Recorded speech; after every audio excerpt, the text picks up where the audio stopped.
Are you ready to transform your leadership and see your organization flourish like never before? Well, in today's episode, we're uncovering leadership insights that create a sustainable strategy and operational excellence. And we've got some incredible insights lined up from a top leader who has honed the art of leading with mission and purpose. Trust me, you don't want to miss the conversation with Brian Mosley of RightNo Media. It's packed with the kind of wisdom that could form the way you lead. Welcome to the Flourishing Culture Leadership Podcast, your home for open, honest, and insightful conversations to help develop your leadership, your team, and build a flourishing workplace culture. Hi, I'm Al Lopez, the co-founder of the Best Christian Workplaces and author of The Road to Flourishing. My passion is to equip Christian leaders like you to create engaged, flourishing workplaces. And this fall, we're dedicating our Flourishing Culture Leadership Podcast to one of the most powerful drivers of flourishing cultures, and that's inspirational leadership. So join us as we dive into insightful conversations with top leaders who will provide you with tools and inspiration to grow and excel in your leadership journey. I'm delighted to welcome Brian Mosley to the podcast today. Brian is the president and chief executive officer of RightNo Media. And throughout our conversation, you'll hear Brian talk about clear strategies for goal clarification and accountability, building trust through relationships, and sustaining work-life balance while achieving high levels of success. I think you're going to love this interview with Brian, but before we dive in, don't miss the opportunity to elevate your workplace culture. This fall, take action by participating in the Best Christian Workplaces Employee Engagement Survey. And as Brian Mosley emphasizes, trust and relationships are fundamental to a flourishing culture. Are you ready to assess the strength of your team's connections and transform your culture? Well, visit workplaces.org today to start your journey toward becoming a flourishing workplace. And again, hello to our new listeners, and thanks for joining us as we honor your investment of time by creating valuable episodes like this. Now let me tell you just a little bit more about Brian Mosley. Brian serves as the president of RightNo Media. His passion is to help people live out their faith in their neighborhoods, offices, schools, homes, and around the world. The people at RightNo Media serve over 24,000 churches, ministries, and Christian business owners with powerful video content that inspires people into action. Brian graduated from Baylor University, married his high school sweetheart, Julie. His first overseas experience was filming a documentary about a missionary team in Tanzania. Then he returned from his trip and he wanted to make his life count right now. And how many of us want to do that?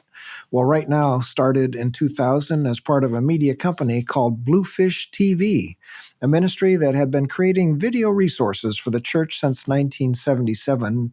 And at first, RightNow's main priority was to connect young adults to short and long-term mission opportunities in countries around the world. And they then started working with churches to help them mobilize Christians to live out their faith. Not just overseas, but everywhere, every day. And eventually they combined the media of creativity of Bluefish TV and RightNow's passion for helping people put their faith in action, and RightNo Media was born. So here's my conversation with Brian Mosley. Brian, it's great to have you on the podcast. I'm looking forward to our conversation today. Yeah, thanks. It's great to be back, Al. Brian, the work of RightNo Media, you've got broad reach, and I'm sure many of our listeners are familiar with your work and resources, but give us a high-level introduction of the mission of RightNo Media and how your team serves the global church. And also, if you'd tack on, how did God call you to leadership in this important work that you're engaged in? Yeah, just in summary, our ministry really is about helping discipleship. We have a huge focus on discipleship and trying to help equip leaders in particular. That leader could be a business leader or a small group leader or a church leader or even a parent in the home, equipping them with resources so they can disciple the people God's put in their way. And so we love doing that. We have a video library of on-demand resources that these organizations and these people from these organizations can tap into and use in the context that makes the most sense for them. And so we love serving, the global church. We are thrilled to get to serve churches around the world. Our primary audience is churches, but we do serve Christian-led or Christian-owned businesses and schools and other ministries. But all around this area of discipleship. And the quick story, I don't want to bore you to death here, but Our ministry's been around for a little over 45 years. It was started by my dad and my granddad. They were passionate about world missions. My grandpa was a pastor. And so they began filming stories of missionaries around the world back in the 1970s, trying to help just put the spotlight on world missions. So that's how the ministry got its start. I grew up around that. Was fascinated by the stories, fascinated by what they were doing, but honestly never thought that's where I would end up. In college, began studying communications, had some great experiences. I had a chance to go to Africa for about a month, had some other great experiences in college, just learning about communications and media and missions. And so God used all those things for me in college to really point me and orient me toward being a part of this ministry. And even though that was not what I grew up thinking I would do or what I was, dreaming of as a small kid or anything, ended up here really, I guess, 25 years ago and began my career, began my ministry journey then, and just have not looked back. I've loved every minute of it. Well, I've been to your headquarters there in the Dallas-Fort Worth area, and it is a beautiful place, and it's just exciting to see the way things have grown and the impact that you're having around the world. One of the things that we've noticed as you've worked with us at the Best Christian Workplaces and the engagement survey is the focus on this area of goal clarity. And boy, your team is really engaged and focused, and they understand and seem to have really high levels of clarity around your goals and goal consensus. So let me ask you, how do you develop your leadership team and your leadership team goals specifically, and then cascade them throughout the organization? How does goal clarity help in operational excellence? Or maybe even where do you face unexpected challenges as you've rolled out these goals over time? Yeah, I think it's one of those areas where I appreciate you saying that you think we do a good job of it. We like to think we're doing good at it, but it's also one of those areas that I feel like, boy, we could get even clearer. That would be even better. So I never feel like we're there yet. For us, and I would probably think a lot of organizations and businesses, churches, ministries. I think you have to kind of start with the mission and go, okay, are you really clear on your mission? And we're trying to always ask ourselves, are we clear on our mission? Is what we're trying to do match up to that mission? Are we talking about our mission in appropriate ways and in frequent ways, but also in real ways, not just as a plaque on the wall or a thing that sounds good. And that's really hard to do. I mean, I'm not saying we're experts at that, but it starts there for us because I think the goals then, they have to come out of that mission. The goals aren't in line with the mission, then everybody's kind of going their own direction. So for us, we really try to put a lot of emphasis on that mission clarity. Now, some of the things that we do to help the goals themselves get discussed and then kind of pushed out and into the other teams are probably not that revolutionary from a lot of other organizations. And again, I think we do some of those things well, but I'd love to even get better at them. I mean, our executive team is me plus 7 others. Love that team. I get to spend most of my time as the president working with them directly.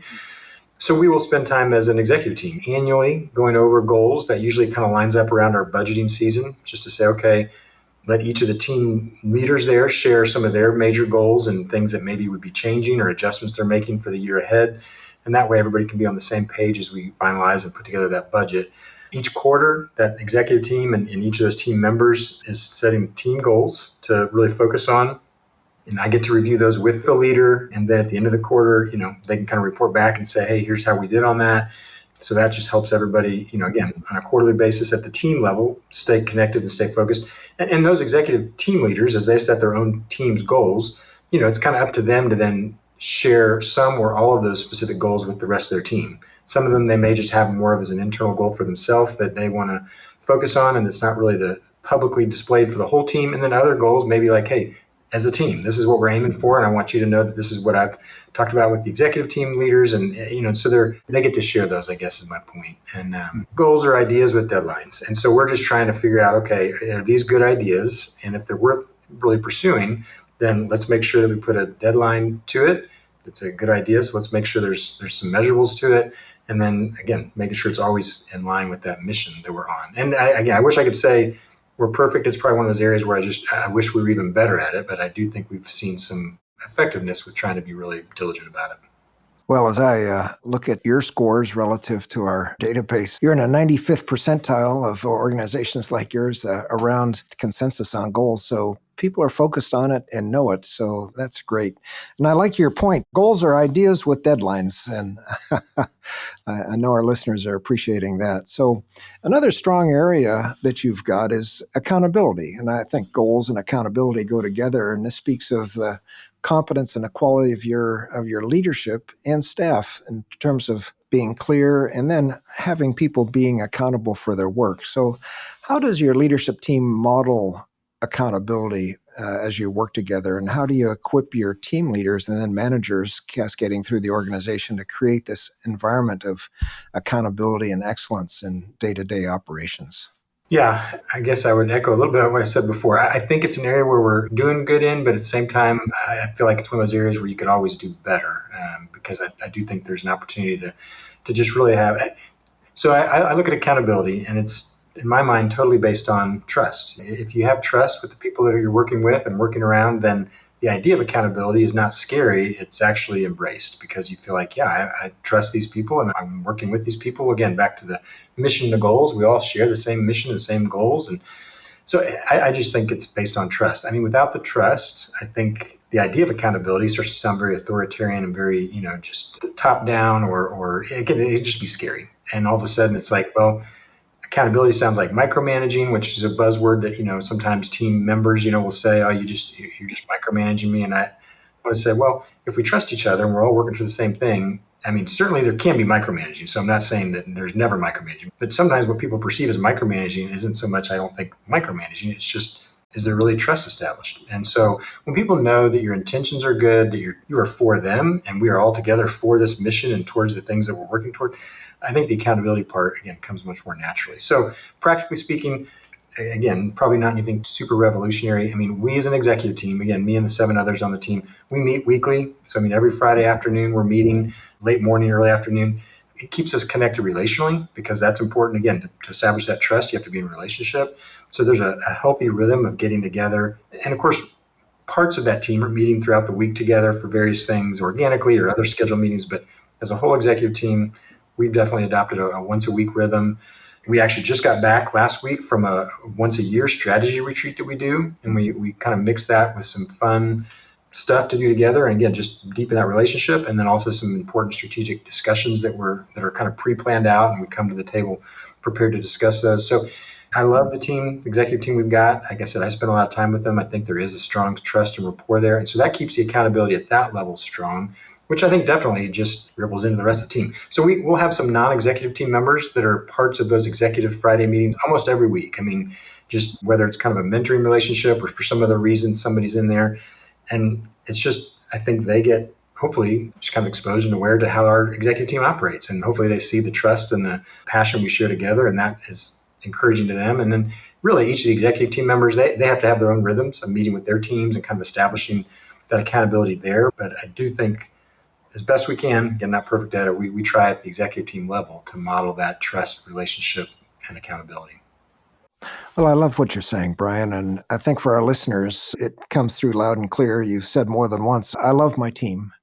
So that means that you're in relationship with them, that there is trust, and trust comes from accountability, but it also comes from integrity. It comes from compassion, and those are great things. And yeah, being relationship oriented, and you don't want to let each other down, which in a sense, when you have great relationships focused on the same mission, vision, you're not going to want to let each other down. You want to do the best you can. So that's fantastic. Yeah.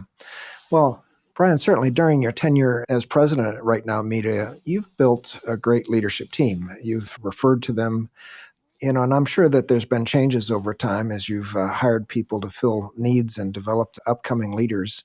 As you're developing leaders and building your leadership team, what are you looking for in a leader? And I oftentimes think of possibly 3 areas. Certainly there's foundational character qualities, and included in that is spiritual integrity, leadership competencies, and then collaborative leadership and team development approach. So how do you look and develop and hire leaders to fill your leadership roles there? Yeah, a good question, and yeah, I mean you kind of picked up on the fact that I love the team I'm getting to work with, and so the people obviously make up the team. So each individual and then us collectively together. and it probably sound like a broken record a little bit, Al, but circling back to your mission goals question at the beginning, I think this is probably true in most organizations, but I'll just use us as the example because it's what I know the best. I don't think a person can be in that higher level leadership role unless they truly, really believe in the mission that we're on and are seeking to live it out. Again, doesn't mean they're perfect. I'm not looking for perfection in that regard. But so for us, our ministry's mission is to work with the global church to inspire people to love others before self and Christ above all. So, right, it's this others focused mindset as well as then putting Christ above all of that. Like, how do I honor and live my life in such a way that I'm putting Christ above my own agenda, my own politics, my own desires, so none of us are perfect in living that out, right? We always find ourselves in moments of going, oh, that was probably kind of selfish, or that was probably kind of short-sighted and more me-centered than it was Christ-centered. So we always find ourselves in that mode because we're human and we sin. But you're going to be in that upper level of leadership. You want other people who are looking at that leader to go, but they just seem to be, they're humble and they're authentically trying to live that out. So I can get behind them, right? And so I think when you talk about kind of the character and even that spiritual integrity part, that's a huge part of that. One of the things that I learned from my dad and just being around here for now 25 years, just as he was kind of mentoring and passing the baton earlier in my career, is he would say the phrase, there's no 100-watt light bulbs here. We're all 40-watt light bulbs. There's no one big bulb that's the one that's drawing or sending out all the light, so to speak. But when you put a bunch of 40-watt light bulbs together, it can get pretty bright, and so that always just sticks in my head as the reminder that, for a leader here at our organization, I wanted to be competent. I wanted to be a good leader, a competent leader, but I'm not asking them to be the rock star. They're part of a team. They're part of the executive team. They're on the team that they're leading. They're part of the bigger RightNo media team. And so if they get thinking to where all of a sudden everything's kind of based on them or about them, that's the wrong way of looking at it. Again, going back to that part of our mission statement is helping people love others before self. So again, they not only believe in the mission, but they realize, yeah, God's put me on this team for a reason. I'm a part of the team. I'm an important part of the team as a leader, but yet I'm still part of a team. So I think that's a big, I would just say quality of that leader. And maybe the last thing I would just identify is to say, because people have asked me before, across the team, we have about 180 here on our team and then another 60 or 70 globally.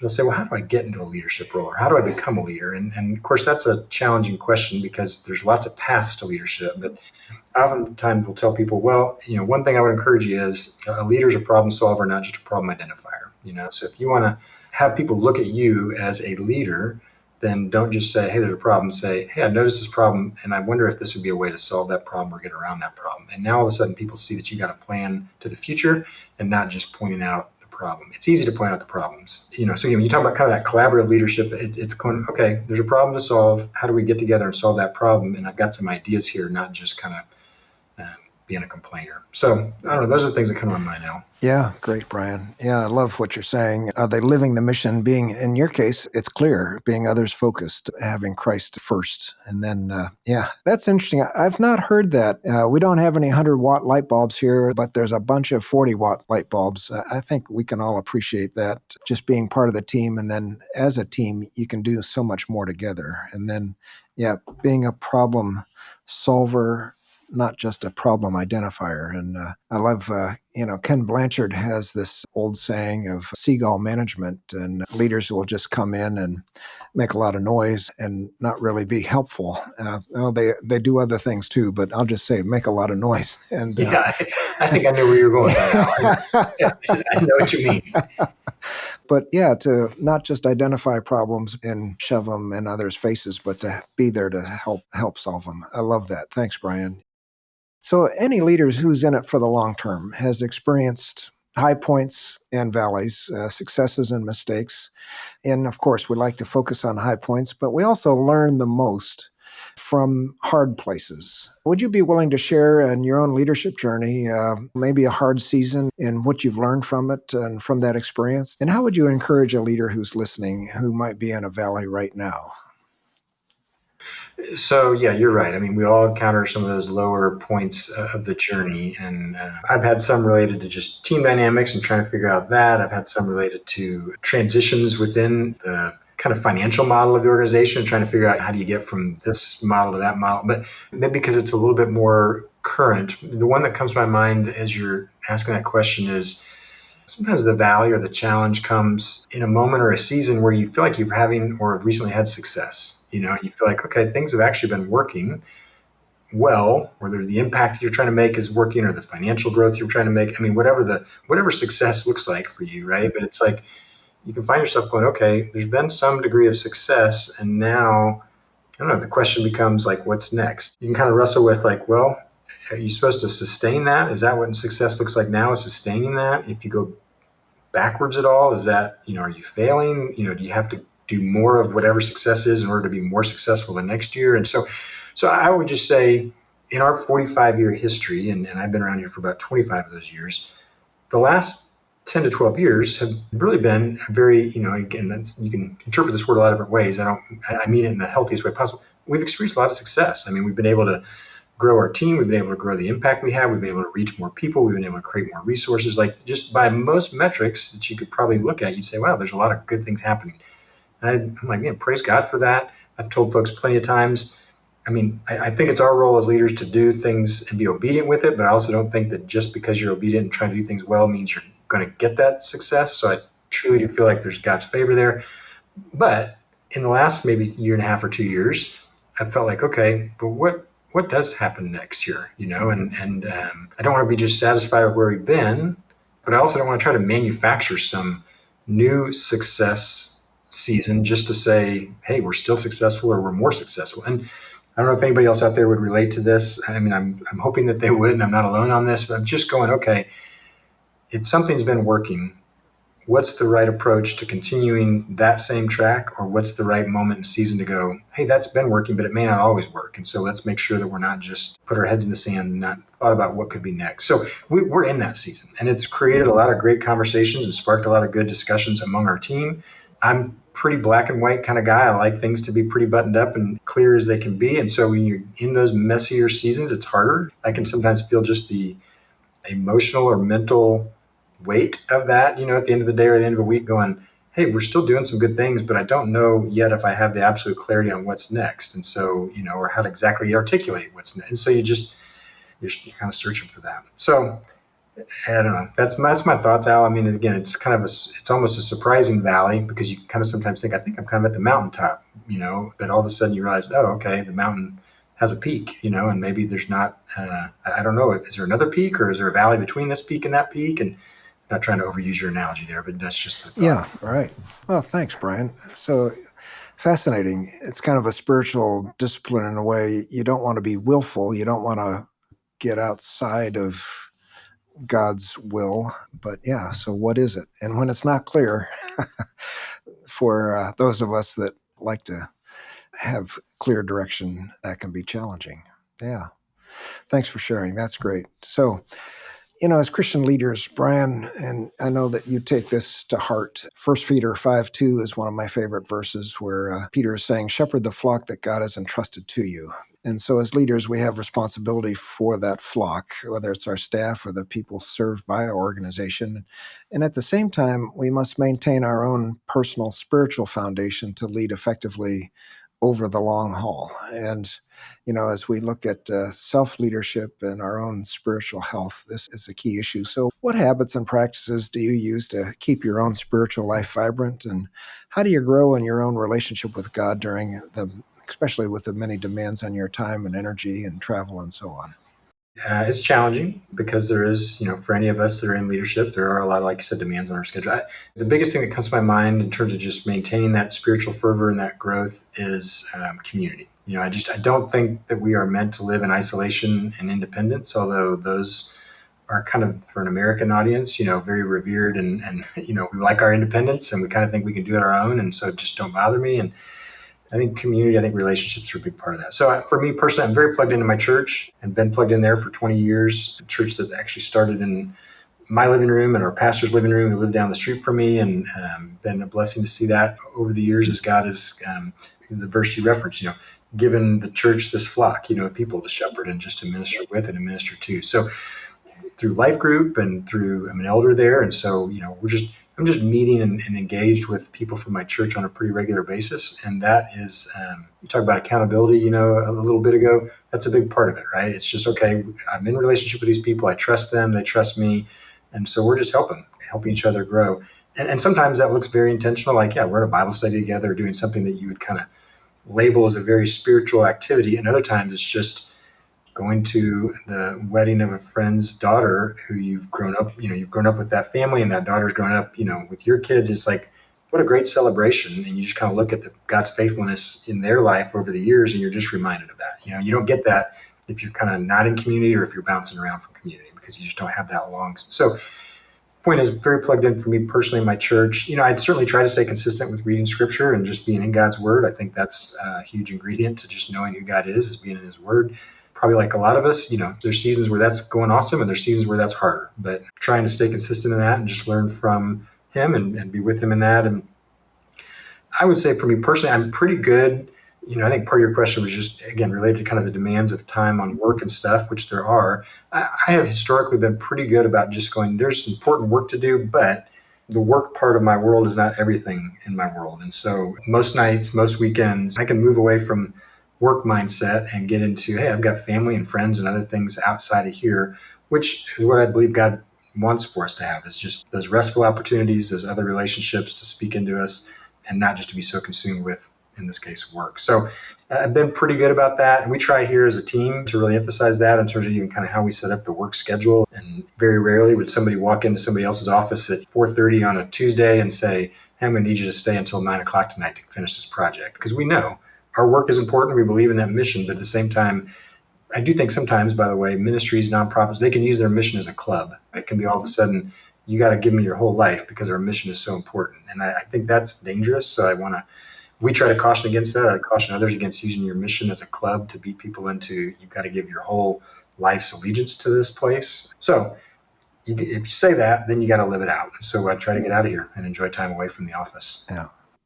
Well, it's interesting. Earlier we were talking about how you have such high and a clear consensus on goals and high levels of accountability, but also scoring, in your top 4 is that you strive to maintain work-life balance. And there you go. And oftentimes I've heard leaders say, I don't expect my employees to work long hours, but they're the ones actually working the long hours. And because the leader's working the long hours, then other people feel responsibility to do the same thing. So there could be an unwritten code there that all of a sudden gets transmitted on purpose or unintentionally, either way, but it gets transmitted. So living it out, community, scripture, and good balance in that regard.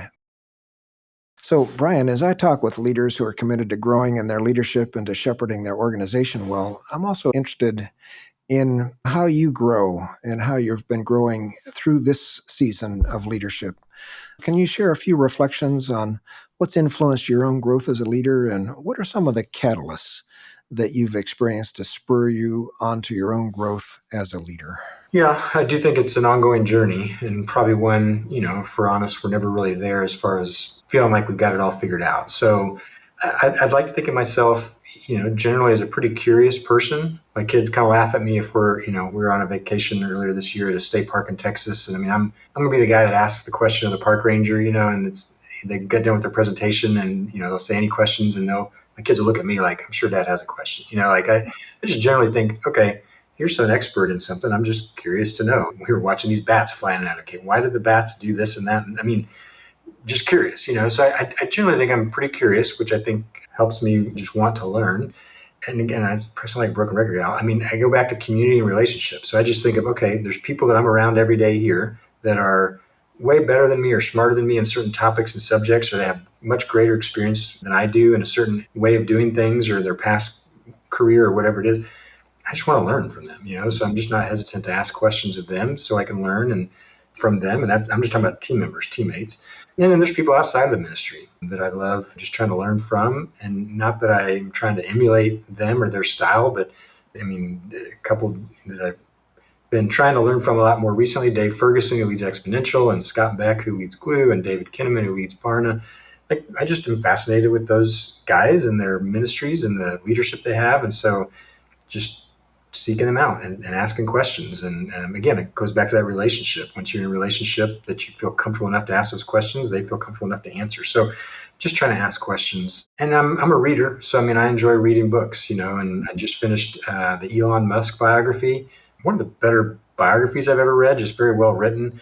I don't even know how to articulate it out. What a weird and fascinating and inspiring story and individual. I mean, there's parts of Elon Musk's life that I would just think I don't want anything to do with that. But there's parts of it, as I'm reading it, I'm going, wow, he is relentlessly pursuing some big things that he believes are the most important thing. Whether I believe they're the most important thing or others believe that's neither here nor there, but he believes they're the most important thing. And he's going to put all his energy, creativity, passion, money, resources towards those things. And so I've been challenged. I was telling somebody on my team just this week, I feel like occupying Mars, okay, that's a big goal. That's kind of interesting to think about. Can we ever get to Mars? I'm fascinated with that, but I know that's not the most important thing in life, right? So it's like, okay, here at our ministry, I feel like we're trafficking in the most important stuff you could ever talk about, right? Salvation, discipleship, people's relationship with God, how they grow in that, how they help tell others about that. All that to say is I read Elon Musk's book and I'm just like, okay, am I relentlessly pursuing that as much as he's pursuing getting to Mars or not? And he's not, to my knowledge, trying to tap into the power of the Holy Spirit, right? He's just doing it on his own strength and might and thinking, okay, we've got the power of the Holy Spirit, the Bible, the mandates and callings are there. Like, how do we have the passion to do what God's called us to do with the same fervor that Elon Musk does? So anyways, that's fresh on my mind. So that's why I'm talking about that. But anyways, I read, I'm just interested, in what other people are doing, how they do it. Well, we could talk a long time. I've finished listening to the book you're referring to. And Oh yeah. Okay. Yeah. And I shake my head now listening to you and with your passion and completely different focus on work-life balance than Elon Musk has as well. Yeah. But at the same time, you're making significant strides in growth as an organization and your people are flourishing versus the high turnover. But yeah, it's fascinating. And I'll also say, you mentioned relationships. And I think for other ministry leaders, just to interpret, you're hanging around with other ministry leaders, truly top ministry leaders in the field.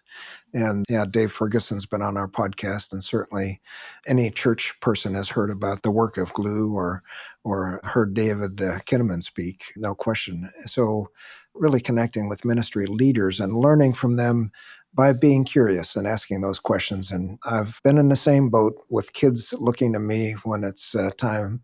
Do you have any questions? And I'm usually the first one to raise my hand. Yeah. So yeah, let's be curious. Leaders, here you are. So I appreciate those comments. Leaders are readers is another little saying that I've heard over the years. Just thinking about the Elon Musk biography that you've now read as well. And, there's that same author that wrote the Steve Jobs biography 10 years ago or whatever. And I remember reading that a number of years back and being equally as fascinated with that story, though there was a lot of parts about Steve Jobs' life that I thought I would never want that to be said of me or my life. But it occurred to me reading that Steve Jobs biography, and it's occurred to me several times since, including this Elon one. It seems like when somebody is really pursuing like greatness or excellence in some field or some area of life, think of an athlete, a LeBron James or some athlete who's reached the top of they have to give up something to get there. They're all giving up something, whether it's family time or other opportunities, or they're sacrificing something to get to that greatness. And I find it challenging as a leader to think, how do you achieve that degree of excellence or greatness that God is calling us to, and yet not sacrifice the things that are important to us? And I don't have an answer for that. I just know that it would be tragic I'll pick on me, for me to be so enamored with some ministry goal that I've sacrificed my family on behalf of that. And some people go the opposite way, right? It's like, well, I don't even want to pursue or think about trying to be great or excellent in this area because I don't even want to. I don't know. I just think it's an interesting balance act. But Steve Jobs sacrificed a lot to do what he did at Apple and the other endeavors, and so did Elon Musk. And I don't think, in the grand scheme of eternal life, those sacrifices were worth it. But yet, if you have as a leader, we tend to all kind of have this desire to do something great. And I'm always asking myself, what am I willing to sacrifice to get there? Because I'm not willing to sacrifice anything. Like I can sacrifice my own pride or my own whatever, but everything's not on the table here in terms of, well, I'd sacrifice whatever in order to get that goal. It's like, no, I'm going to be very selective. But it's a challenge I think we face as leaders. So anyway, I don't know if that's helpful, but I just reading that book and reading the other book and other times, I've just thought to myself, they're sacrificing something. What am I sacrificing? So many similarities. I love the Steve Jobs books, and I never would recommend it to anybody as the leader of the best Christian workplaces because, Yeah. and the same with Elon Musk. I mean, yeah, two Yeah. great achievers, Yes. and yet the way they've gone about it, and so counter to my core beliefs around the way workplaces should be run and desired, and yet they've achieved, from a world standpoint, great things. From your perspective, RightNo Media has been serving the global church for more than 20 years, and you've already had a lot of experience leading through change, and particularly in your work with digital platforms and various types of media. So, as you think about what will be required as a Christian leader in the next 5 to 10 years, give us some thoughts on what changes you see on the horizon and maybe what will stay the same. What are some of the timeless principles of leadership that will still be true going forward, as has been true in past seasons as well?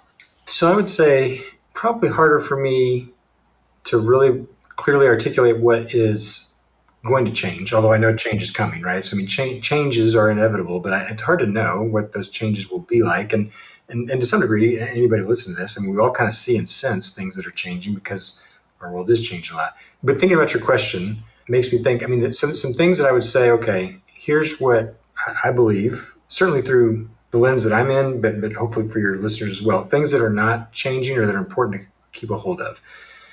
And one is, as leaders, I would say we aren't the hero. Sometimes you can read books or, hear other leadership stories and the leader kind of sounds like the hero. I really believe a true and effective and long lasting leader can't see themselves as the hero. It's not about just what we're doing, but it's how are we serving the people that are on our team, that are on the front lines of that mission, on the front lines of that endeavor. I remember Donnie Smith, former leader at Tyson, was talking about he's got a deal called Peachtree Leadership, and he uses the reference of, leadership should be the roots, and the roots to a tree provide the nutrients to the rest of the plant. In the case of peach tree, because the peach tree needs to grow peaches. And if the peach tree can't grow peaches, it's not accomplishing its purpose, but it can't accomplish its purpose without the roots. So that his analogy of the roots is a good one. And I'm just thinking of the analogy of being a hero. Instead of making ourselves the hero, I think as leaders, we have to go, okay, I'm in a unique and important role, but my role is to serve those around me in a way that helps us accomplish it. I think something else, again, this may be much more specific to RightNo Media or a technology related organization, but technology is always going to change. I mean, our ministry over the 45 years has gone from reel to reel films to broadcasting documentaries on TV networks to VHS resources to DVD resources to now streaming, video resources. The technology changes. So that's inevitable, right? Sometime, somewhere down the road, technology is going to disrupt something that we are doing as an organization. For us, we say, okay, if that's going to be changing, what doesn't change? And for us, we keep going back to, for RightNo Media, the mission of the church doesn't change. I mean, the mission of the church is about discipling others and helping them know and follow Christ. That's just not going to change.